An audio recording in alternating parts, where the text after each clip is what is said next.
वंदना।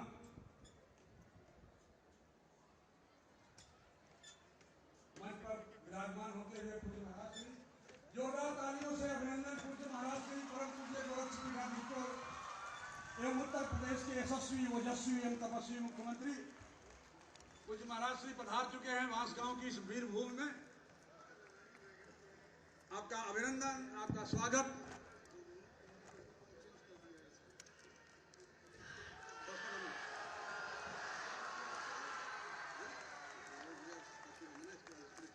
Hello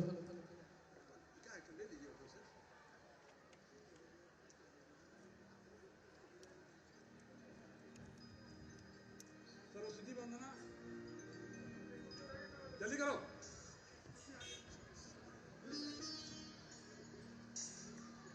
Saraswati वंदना जवाहरलाल नेहरू स्नातकोत्तर महाविद्यालय बांसगांव की छात्राओं द्वारा।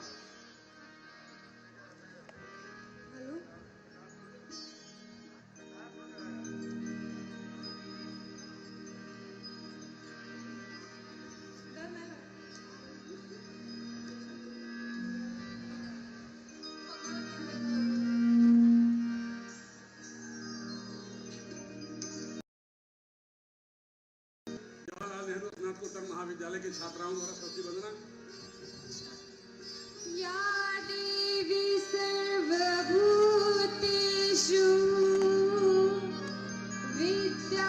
विद्यारूपेण संस्थिता नमस्तस्यै नमस्तस्यै नमस्तस्यै नमो नमः।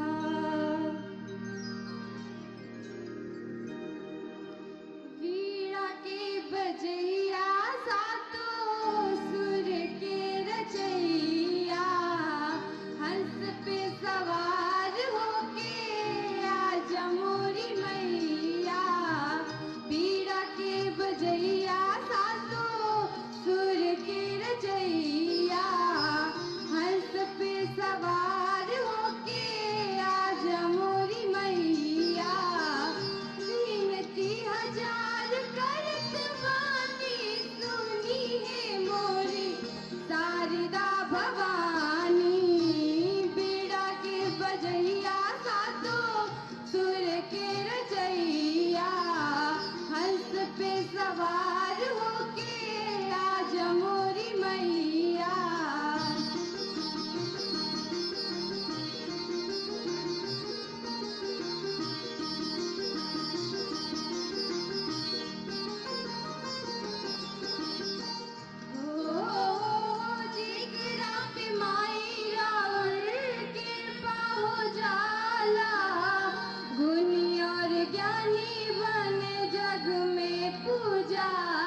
जा मोरी मैया।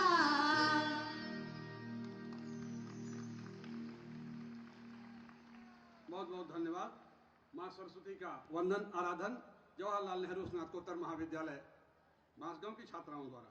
इसके पश्चात अतिथि देवो भव की परंपरा का पालन करते हुए इस महाविद्यालय परिवार से मैं निवेदन करता हूं कि अपने आराध्य परम पूज्य गोरक्षपीठाधीश्वर श्रद्धेय महाराज श्री और उत्तर प्रदेश के यशस्वी ओजस्वी और मनस्वी मुख्यमंत्री पूज्य महाराज श्री का अभिनंदन और स्वागत करने के लिए मैं आमंत्रित करता हूं महाविद्यालय के प्रबंधक श्री विजय कुमार सिंह और बाबू धर्मेंद्र सिंह आकर के आप पूज्य महाराज श्री का महाविद्यालय परिवार की ओर से, बांसगांव क्षेत्र की ओर से, बांसगांव की आम जनता की ओर से, इस वीरभूमि की ओर से पूज्य महाराज श्री का अभिनंदन, उनका सम्मान, उत्तरीय स्मृति चिन्ह और बुके प्रदान कर पूज्य महाराज श्री का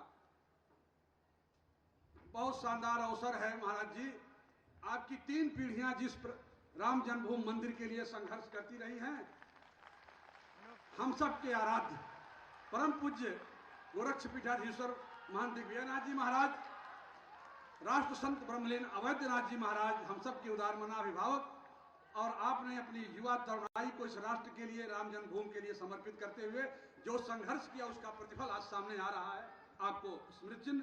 और इसके बाद माननीय कुलपति महोदय को प्रोफेसर हरकेश सिंह जी, पूर्व कुलपति जयप्रकाश विश्वविद्यालय छपरा से पधारे। मैं एक बार पुनः निवेदन करता हूं यहाँ की प्रबंध समिति महाविद्यालय परिवार से, विजय कुमार जी, आप कुलपति जी का अभिनंदन और स्वागत बांसगांव की वीरभूमि के प्रांगण में।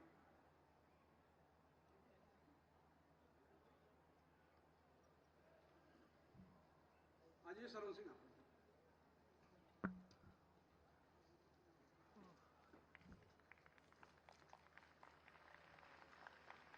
इसके बाद मैं स्वागत उद्बोधन के लिए आमंत्रित कर रहा हूं प्रीति सिंह, आदरणीय प्रीति सिंह।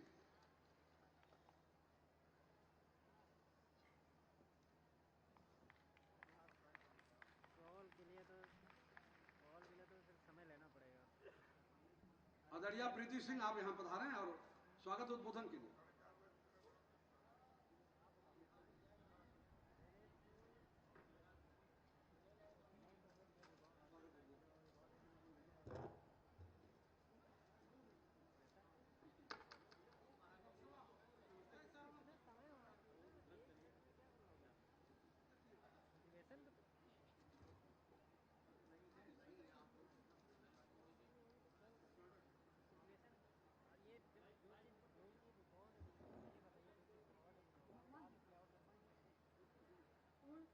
महाराज जी के स्वागत में मैं अपने प्रणाम करती हूँ।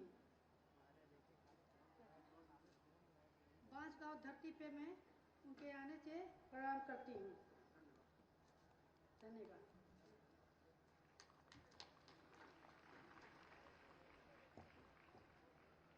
बहुत बहुत धन्यवाद प्रीति जी, आपने तो गागर में सागर भरने जैसा प्रदर्शन किया। जनता की तरफ से, वीरों की इस धरती की तरफ से, महाविद्यालय परिवार की तरफ से पूज्य महाराज श्री आपका अभिनंदन, आपका वंदन, आपका स्वागत। आपने समय दिया, बड़ी कृपा है आपकी। और डॉक्टर शिवेंद्र सिंह की पुस्तक युग पुरुष दृढ़ व्यक्तित्व स्वर्गीय चतुर्भुज सिंह स्मृति ग्रंथ और महाविद्यालय पत्रिका का विमोचन परम पूज्य महाराज श्री के कर कमलों से, परम आदरणीय कुलपति जी के और मंच पर विराजमान सभी आदरणीय अतिथियों के कर कमलों से महाविद्यालय की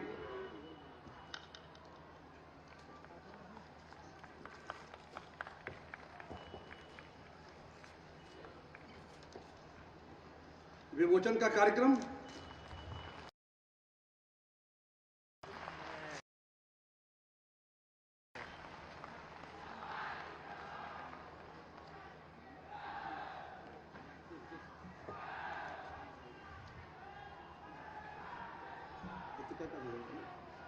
इसके बाद मैं विनम्र प्रार्थना करता हूं पूज्य महाराज श्री, आपके कर कमलों से आपका आशीर्वाद मिलेगा।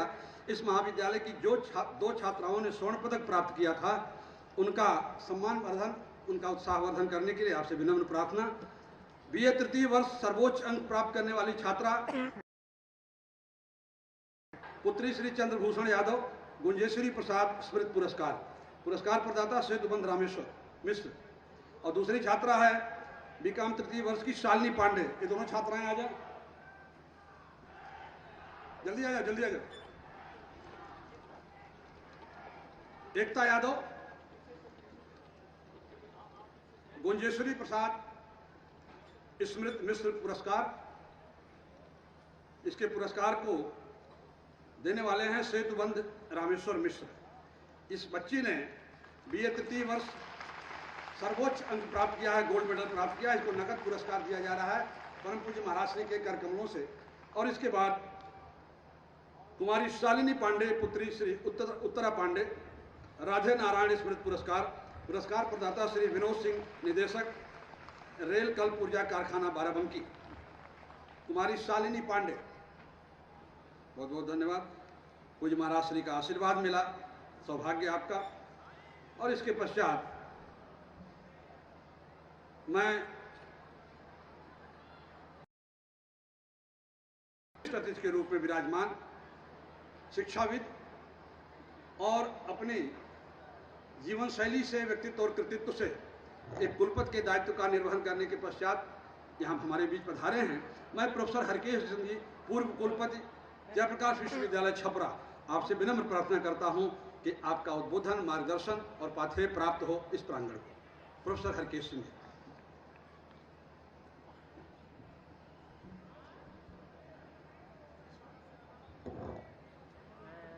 मैं सरयू पार की इस पावन भूमि हिमालय की तराई का इस भूमि को प्रणाम करता हूँ और पूज्यपाद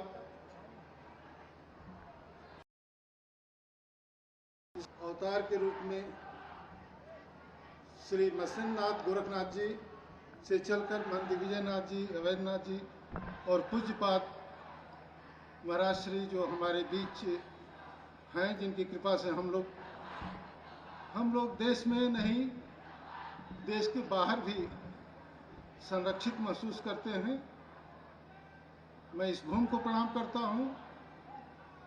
पशुपतिनाथ, गोरखनाथ और बाबा विश्वनाथ को प्रणाम करते हुए उनसे यही निवेदन करते हैं कि हम लोग तो केवल भक्त हैं, दास हैं, कि पूज्यपाद योगी उत्तर प्रदेश के यशस्वी, केवल उत्तर प्रदेश के नहीं भारत में यशस्वी मुख्यमंत्रियों में सर्वश्रेष्ठ पूज्यपाद आदित्यनाथ जी महाराज का यश, कीर्ति और कर्तव्य इसी तरह से सूर्य की भांति निखरता रहे, चमकता रहे, दमकता रहे और दहकता रहे। मैं आपको प्रणाम निवेदित करता हूँ। तदोपरांत स्मृत शेष बाबू चतुर्भुज सिंह जी की, जिनकी प्रतिमा का अनावरण किया गया है, निश्चित रूप से छात्र धर्म के अनुपालन के एक महान योद्धा थे। आम जन के ज्ञान के लिए और धन के लिए जब भी कोई आया तो उसे इन्होंने जो सेवा किया, वो मैं कह सकता हूं कि जैसे माँ अष्टभुजा के यहाँ लोग जाते हैं, वैसे ही बाबू चतुर्भुज सिंह जी के यहाँ आते थे।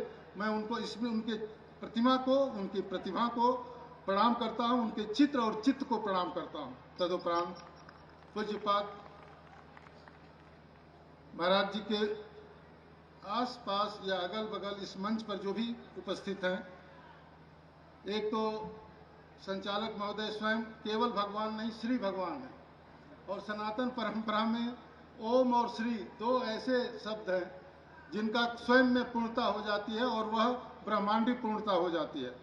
श्री डॉक्टर प्रोफेसर श्री भगवान सिंह जी ने आदेश दिया था कि समय से आना है, मैंने इनका पालन किया। मुझे पूज्य श्री चतुर्भुज सिंह से व्यक्तिगत भी परिचय था, पारिवारिक। मऊ से के बगल में हम लोग पचोतर के गाजीपुर के रहने वाले आखिरी गांव है, तो पारिवारिक संबंध भी थे। ये संस्थाएं जो देखने में छोटी लगती होंगी आजकल परिसर के हिसाब से, इन संस्थाओं ने बहुत बड़े काम किए। यहाँ से निकले हुए मेधावियों ने देश को दिशा दिया है। गोरखपुर विश्वविद्यालय शिक्षक संघ के अध्यक्ष, पूर्व अध्यक्ष भाई राधेश्याम जी कह रहे थे, बांस गांव निर्धन और गरीब इलाका है। मैं जो जानता हूँ यहाँ का भूगोल, यहाँ का इतिहास और विश्व राजनीति में और विश्व की संपत्ति में जो योगदान है, केवल उत्तर प्रदेश में बांसगांव तहसील ऐसी है जहाँ 22 राष्ट्रों में प्रधानमंत्री तो विश्वनाथ जी हुए ही थे, जिनको हमने काशी हिंदू विश्वविद्यालय से आनरिस काजा डिलीट दिया था, विश्वनाथ पांडे नाम था उनका। लेकिन ऐसे ही नहीं, सूरीनाम, त्रिनिदाद, थाईलैंड जो आज जिसको श्याम को, इस तरह से 22 राष्ट्रों में केवल बांसगांव के लोग हैं। और गांधी को महात्मा गांधी बनाने वाले भी बांसगांव के लोग हैं। जब इसी बांसगांव के लोगों के माध्यम से वहां के व्यापारी ने महात्मा गांधी को वकालत करने के लिए बुलाया था। इसलिए बांसगांव, जिस तरह से हम लोग गाजीपुर वाले कहते हैं या बलिया वाले, हमनी के धन ये गंगा जी का पानी बा, आपको तो सब है, ताप्ती से लेके राप्ती तक। तो इसलिए, और धन के माने में भी पूरे सिंगापुर की 1/10 के आसपास अर्थव्यवस्था केवल संसार पार और यहाँ जो पार गांव हैं उनसे चलता है। तो ये गरीब है, ये तो धनी है। और जब महाराज श्री जहाँ के हैं, उसको अगर मथुरनाथ को, गोरखनाथ जी को, पूज्य अवैधनाथ जी को, महंत दिग्विजयनाथ जी को, जिन्होंने महाराणा प्रताप के शौर्य को, जिनका अनुकरण करके अकेले इजराइल लड़ रहा है, ऐसे दुनिया के यशस्वी, जहाँ शौर्य, जहाँ मेधा रहती है वहाँ वीर रहते हैं, वहीं लक्ष्मी आती हैं, वहीं सरस्वती आती हैं, वहीं महादुर्गा आती हैं। आज इन्हीं शब्दों के साथ एक बार आप सब लोगों की तरफ से पूज्यपाद महाराज श्री आदित्यनाथ योगी जी महाराज तथा उत्तर प्रदेश के यशस्वी मुख्यमंत्री, उससे ऊपर महान शिक्षाविद तथा सनातन धर्म की प्राण की रक्षा करने वाले सबसे बड़े अभिभावक, आपको पुनः एक बार प्रणाम करके मैं अपनी वाणी को यहीं विराम देता हूं। विजय कुमार बाबू जब कभी बुलाएंगे तो कक्षा के बाहर और कक्षा के भीतर संगोष्ठी के माध्यम से मंत्रवत जो कहना होगा या और जो उद्घाटन या संबोधन होगा वो बात होता रहेगा। आज इतना ही, क्योंकि महाराज श्री का एक एक पल जो है वह निश्चित रूप से जन रक्षण, जन संरक्षण के लिए है, इसलिए उनके समय में से मैं अधिक समय नहीं लेना चाहता हूं। एक बार बस इतना ही जरूर कहना चाहूँगा, बच्चियों ने जो अपनी कविता मार्कंडेय पुराण की 4 पंक्तियों को याद रखना है। ओम ऐं आत्म तत्वं शोधयामि नमः स्वाहा, ओम ह्रीं विद्या तत्वं शोधयामि नमः स्वाहा, ओम क्लीं शिव तत्वं शोधयामि नमः स्वाहा, ओम ऐं ह्रीं क्लीं सर्व तत्वं शोधयामि नमः स्वाहा। सर्वहारा का हित करना है, शाकाहारी रहना है। बहुत बहुत धन्यवाद। बहुत बहुत धन्यवाद माननीय कुलपति जी, आप छपरा से पधारे, इतनी लंबी यात्रा करके बड़हलगंज कौड़ीराम के जाम को झेलते हुए, बहुत बहुत धन्यवाद आपका।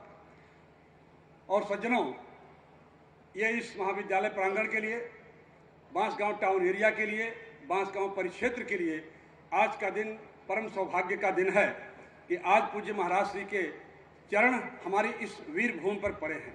बहुत वर्षों से आपकी प्रतीक्षा यहाँ हो रही थी, बहुत वर्षों से सबकी कामना थी, सबकी अपेक्षा थी, सबकी प्रार्थना थी। आज वह दिन आया जब आपने समय दिया अपनी व्यस्त जिंदगी में से, इतने सारे प्रदेश का, इतने सारे दायित्वों का निर्वहन करते हुए। मित्रों, इससे बड़ा गौरव और क्या हो सकता है। मैं कई मंचों से यह कह चुका कि स्वतंत्र भारत के इतिहास में आपने भी नहीं सुना होगा अपनी उम्र में कि किसी प्रदेश के मुख्यमंत्री को भारत के सारे प्रदेशों के लोग लालायित हैं, आकांक्षा करते हैं, विनय करते हैं, चर्चा करते हैं कि मेरे यहाँ भी ऐसा ही मुख्यमंत्री मिल जाता तो मेरा प्रदेश भी ठीक हो जाता। और मित्रों, अन्य प्रदेशों की बात मैं क्या कहूँ, जम्मू कश्मीर के नौजवान ये कहते हुए मुझसे सुने गए कि हमारे यहाँ भी अगर योगी जी मुख्यमंत्री हो जाते तो हमारा प्रदेश इस भ्रष्टाचार से, लूट खसोट से मुक्त हो जाता। तो एक नौजवान कह रहा है कि केवल 6 महीने के लिए महाराज जी आ जाएं, कुछ लोग तो सुन के ठीक हो जाएंगे। ये सौभाग्य गोरखपुर को प्राप्त है, ये उत्तर प्रदेश को प्राप्त है। तो ये हम सब का सौभाग्य है मित्रों कि आज पूज्य महाराज श्री इस कैंपस में आए, बांसगांव में आए हैं। उनकी व्यवस्थाएं आप सब जानते हैं, अभी भी महानगर से हम लोग आ रहे हैं तमाम सारे व्यवस्थाओं के बीच। और पूज्य महाराज श्री आपने अपनी जिंदगी के एक क्षण को मातृभूमि के लिए समझा के रूप में प्रस्तुत कर दिया है। राजनीति आपके लिए एक माध्यम है, लोक के लिए, समाज के लिए, सबके उत्थान के लिए।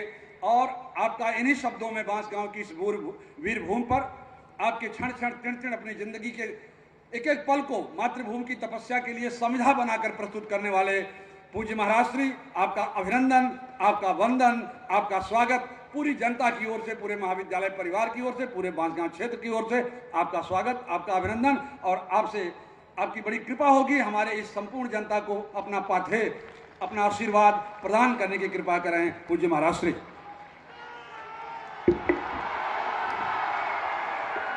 भारत माता की, भारत माता की, भारत माता की।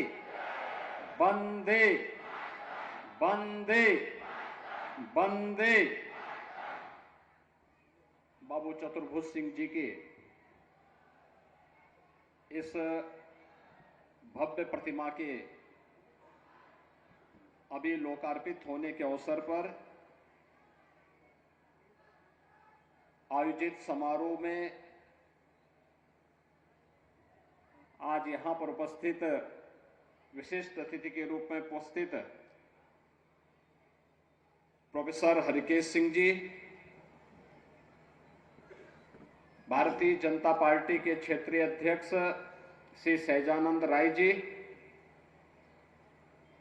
माननीय विधायकगण श्री राम चौहान जी, राजेश त्रिपाठी जी,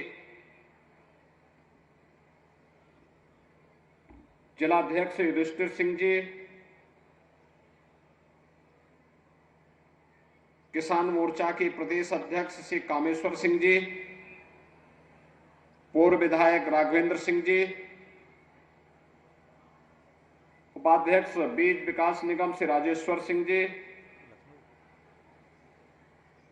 प्रबंधक जवाहरलाल नेहरू स्नातकोत्तर कॉलेज श्री विजय कुमार सिंह जी, श्री धर्मेंद्र सिंह जी, जवाहर कसोधन जी, नगर पंचायत के अध्यक्ष श्रीमती प्रीति सिंह जी, पूर्व प्रमुख श्री श्रवण सिंह जी, डॉक्टर शिवेंद्र सिंह जी, श्री संजय सिंह जी, आज के इस कार्यक्रम में उपस्थित विद्यालय के प्राचार्य डॉक्टर ब्रजेश सिंह जी और उपस्थित बांसगांव से जुड़े हुए सभी उपस्थित महानुभाव, प्रबंध समिति के पदाधिकारीगण, भाइयों बहनों और प्यारे बच्चों,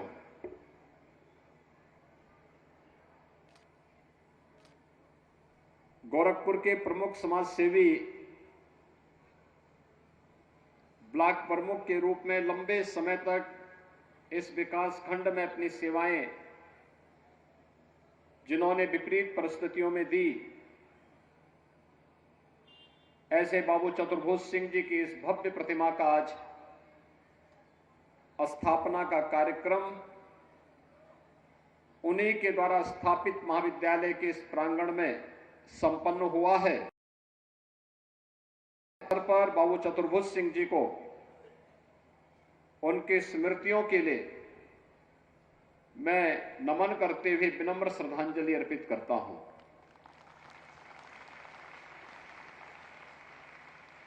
आप सब जानते हैं वे एक वरिष्ठ समाज सेवी थे, सुख दुख में हर एक व्यक्ति के साथ खड़े होते थे, विपरीत परिस्थितियों से जूझने की एक प्रवृत्ति थी और सम और विषम परिस्थितियों में कार्य करके जनहित से जुड़े हुए मुद्दों पर प्रखरता के साथ आगे बढ़ने के लिए तत्पर रहते थे। बांसगांव क्षेत्र में ऊर्जा से भरपूर ये क्षेत्र है। बांसगांव का व्यक्ति, यहां का युवा, जब भी उसे मार्गदर्शन, उचित मार्गदर्शन मिला, उसने अपनी प्रतिभा का लोहा जीवन के प्रत्येक क्षेत्र में मनाने में कोई कोर कसर नहीं छोड़ी। और बांसगांव की इस धरती से जो भी बाहर गया यहां का प्रताप, यहां की ऊर्जा, यहां की प्रतिभा सदैव उसके साथ बनी रही और उसका परिणाम था कि वह जिस क्षेत्र में गया वहां उसने समाज के सामने कुछ मानक गढ़े। इस बांसगांव क्षेत्र में निकला हुआ व्यक्ति बाहर तो विकास कर लिया, लेकिन बांसगांव में विकास काफी पीछे छूट गया। इसके पीछे बहुत सारे कारण थे। एक, विपरीत जो परिस्थितियां थी, हर वर्ष बाढ़ आ जाना, बाढ़ से घिरा रहना, सरकारों की उपेक्षाएं भी थी, और साथ साथ यहां पर स्वयं की प्रतिस्पर्धा इतनी प्रबल हो गई थी कि वह विकास की ओर नहीं मुड़ पा रही थी। लेकिन उन विपरीत परिस्थितियों में भी कुछ लोग थे जो यहां के विकास के बारे में सोच रहे थे, और खासतौर पर विकास शिक्षा से होगा। और इस बात को बाबू चतुर्भुज सिंह जैसे कुछ लोगों ने देखा, सुना, और यहीं पे फिर उन्होंने एक डिग्री कॉलेज की स्थापना, एक महाविद्यालय के उच्च शिक्षा के केंद्र के रूप में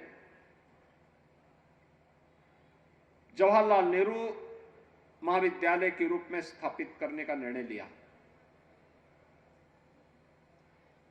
यानी जन सहभागिता के माध्यम से शिक्षा के बड़े से बड़े केंद्र स्थापित किए जा सकते हैं, और शिक्षा के केंद्र जहां हजारों छात्रों के जीवन को मार्गदर्शन देने का काम कर रहे हैं, वहीं साथ ही साथ शिक्षा के इन केंद्रों के माध्यम से ढेर सारे लोगों को रोजगार और आगे बढ़ने की एक नई संभावना भी विकसित होती है।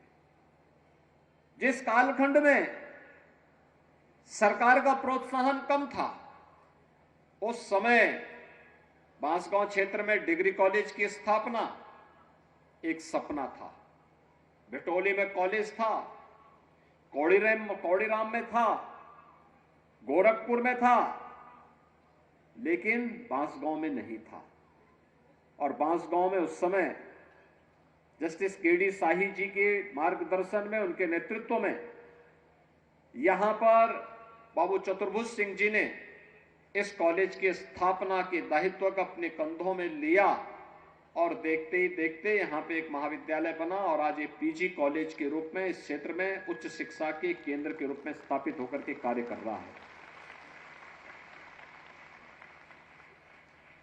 शिक्षा का एक केंद्र बिंदु बनना अनेक रचनात्मकता को आगे बढ़ाने में सहायक हुआ। उसका परिणाम हम सबके सामने है। आज यहां पे विकास की नई नई योजनाएं आ रही हैं, विकास के नए कार्य हो रहे हैं। विकास की इस दौड़ में कोई पिछड़ने न पाए, इसके लिए लोगों ने स्वस्थ प्रतिस्पर्धा को आगे बढ़ाने के लिए अपना योगदान दिया है। ये परिणाम हम सबके सामने है, और इसीलिए जब हम यहां बाबू चतुर्भुज सिंह जी के इस मूर्ति स्थापना के कार्यक्रम के साथ यहां पे सभी सम्मिलित हुए हैं, हम लोगों को याद रखना होगा कि विकास ही लोगों के जीवन में परिवर्तन लाएगा। चाहे वह सड़क का विकास हो, चिकित्सालय की स्थापना का कार्य हो, चाहे वह हर घर नल की योजना हो। जब भी कोई विकास आता है, तात्कालिक परेशानी हो सकती है, लेकिन एक लंबे समय तक उसका लाभ समाज को प्राप्त होता है। दुनिया के अंदर कोई विकास ऐसा नहीं हुआ है कि विकास पहले आया हो और बिना किसी तोड़फोड़ और बिना किसी व्यवधान के विकास की योजना लागू हो गई हो। हमें इन स्थितियों को समझना होगा कि हर घर नल योजना में अगर पाइपलाइन के लिए सड़क खोद करके पाइपलाइन बिछाई नहीं जाएगी तो कभी पूरी नहीं हो पाएगी, अस्थायित्व उसमें नहीं आएगा। एक प्रक्रिया के साथ जोड़ना पड़ेगा। सड़क चौड़ीकरण करना है तो अतिक्रमण हटेगा, और अतिक्रमण हटेगा तो अच्छी सड़क बनेगी, तो लोगों का आवागमन आसान होगा।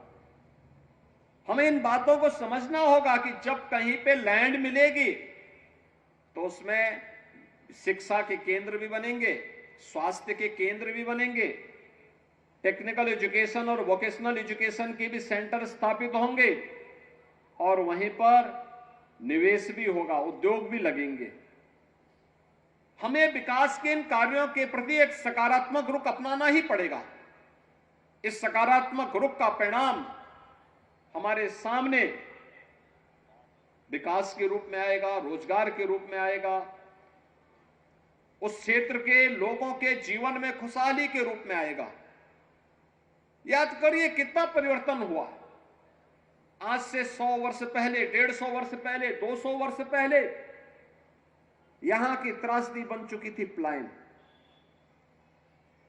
प्लान था, जिसके कारण यहां के लोगों को बाहर जाना पड़ा था, अन्य देशों में जाना पड़ा था। और अन्य देशों में फिर उन्होंने जब मेहनत की, परिश्रम किया, उस देश को विकास की बुलंदियों की ओर अग्रसर किया, तो वहां पर जन विश्वास के वे प्रतीक बने। जन विश्वास के प्रतीक बने तो वहां का नेतृत्व उनके हाथों में आया। भाइयों बहनों, हम लोकतांत्रिक मूल्यों के साथ रहते हैं। जन विश्वास पर खरा उतरने के लिए जब हम अपने स्तर पर प्रयास करेंगे, उसके परिणाम भी हमारे पक्ष में आएंगे। एक संकल्प होना चाहिए हमारे जीवन का। प्रधानमंत्री जी ने आजादी के अमृत महोत्सव वर्ष में इसी बात को कहा। उन्होंने जिन पंच प्रण की बात की थी, ये पंच प्रण हर भारतीय के जीवन का संकल्प होना चाहिए। और उस पंच प्रण जो थे उनमें सबसे पहला संकल्प है कि हम विकसित भारत का निर्माण करेंगे। विकसित भारत का निर्माण कैसे होगा? जब भारत आत्मनिर्भर होगा।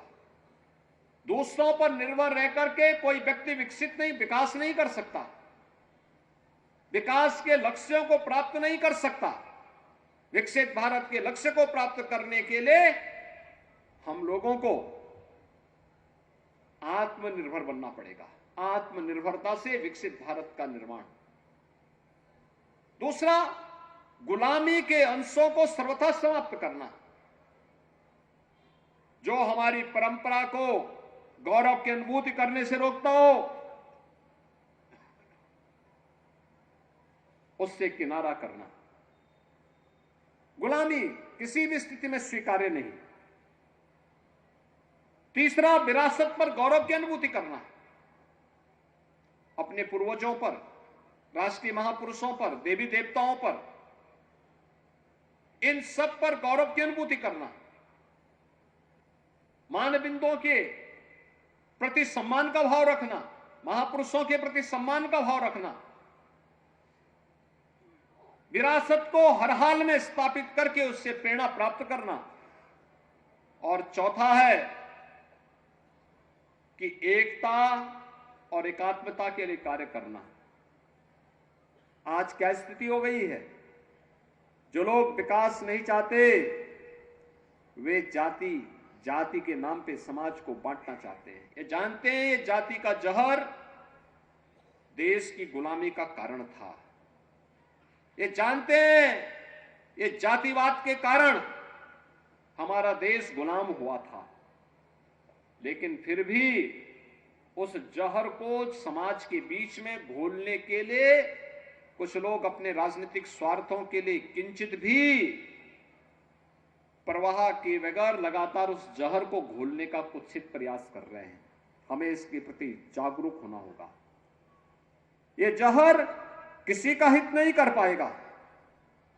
और पांचवा है जिस पर हर भारतीय को ध्यान देना होगा, नागरिक कर्तव्य। एक नागरिक के रूप में अपने देश के लिए, अपने प्रदेश के लिए और अपने जनपद और अपने कस्बे के लिए मेरा क्या दायित्व है।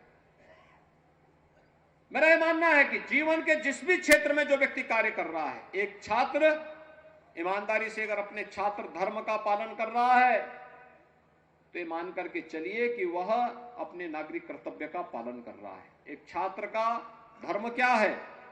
एक छात्र का धर्म है वह अध्ययन अध्यापन करे, जीवन के क्षेत्र में आगे बढ़ने के लिए जहां भी अवसर मिलता है उसका पालन करे, ज्ञानार्जन के जो भी साधन है, जहां से भी प्राप्त होता है, उससे प्रेरणा प्राप्त करें। यही तो हमारी श्रुति कहती है, आनो भद्रा कर्तो यंतो विश्वत। ज्ञान जहां से भी प्राप्त हो सकता है, और ज्ञान केवल वो नहीं जो आप अपने पुस्तकों में पढ़ते हैं। ज्ञान वह भी है जो आप सामाजिक जीवन में, सार्वजनिक जीवन में, समाज के इर्द गिर्द देख रहे हैं। समाज के संपर्क में आने पर जो आप देख रहे हैं, महसूस कर रहे हैं, जो परिणाम दिखाई दे रहे हैं, उसका अनुभव वही सच्चा ज्ञान है।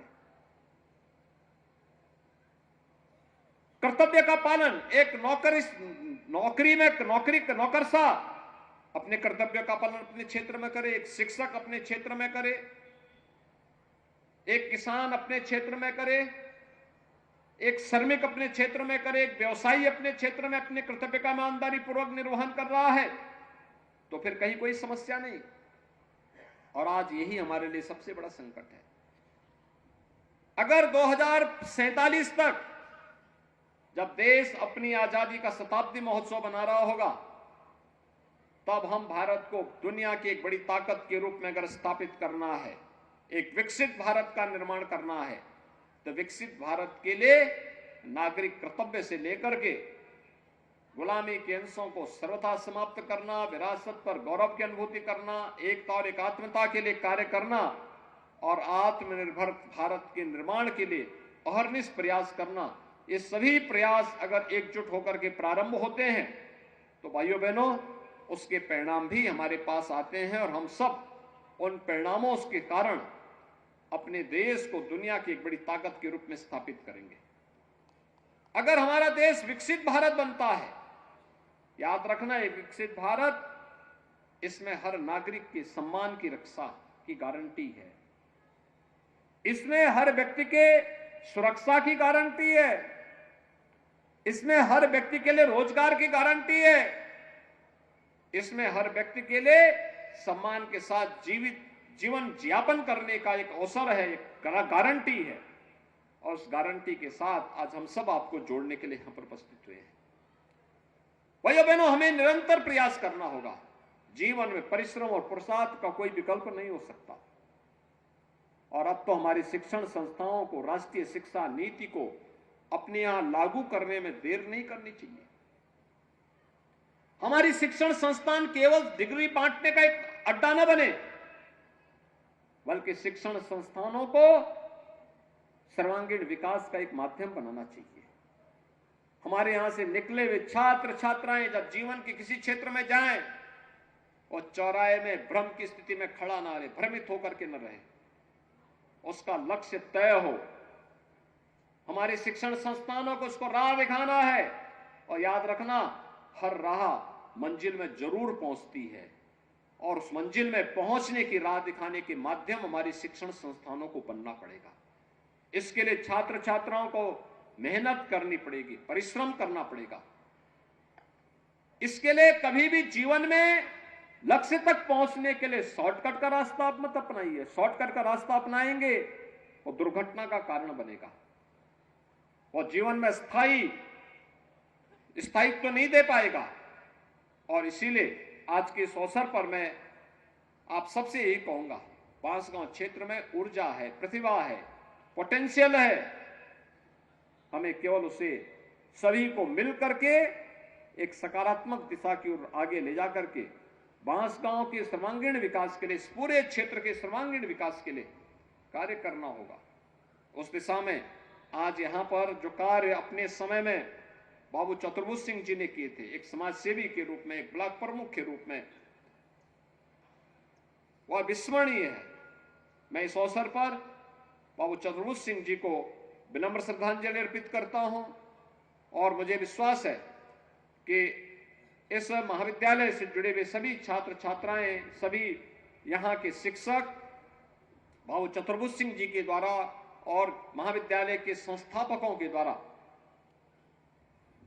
जो भी सपना देखा गया था, उस सपने को साकार करने के लिए अहर्निश प्रयास करेंगे।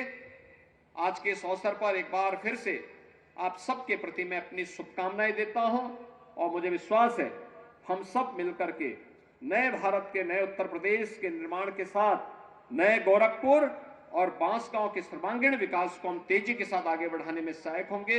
आप सबके प्रति मेरी शुभकामनाएं। धन्यवाद। जय हिंद।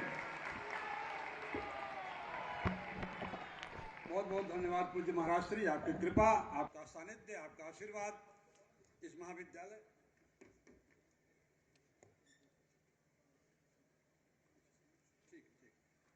रामकृष्ण मिशन की एक पुस्तक कुलपति प्रोफेसर हरकेश जी पूज्य महाराज श्री को भेंट करने के लिए लाए हैं काशी से।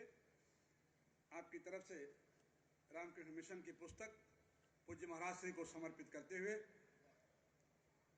जयप्रकाश विश्वविद्यालय छपरा से पधारे पूर्व कुलपति प्रोफेसर हरकेश जी सिंह जी द्वारा उत्तरीय और स्मृति ग्रंथ पूज्य महाराज श्री को प्रदान करते हुए माननीय कुलपति जी,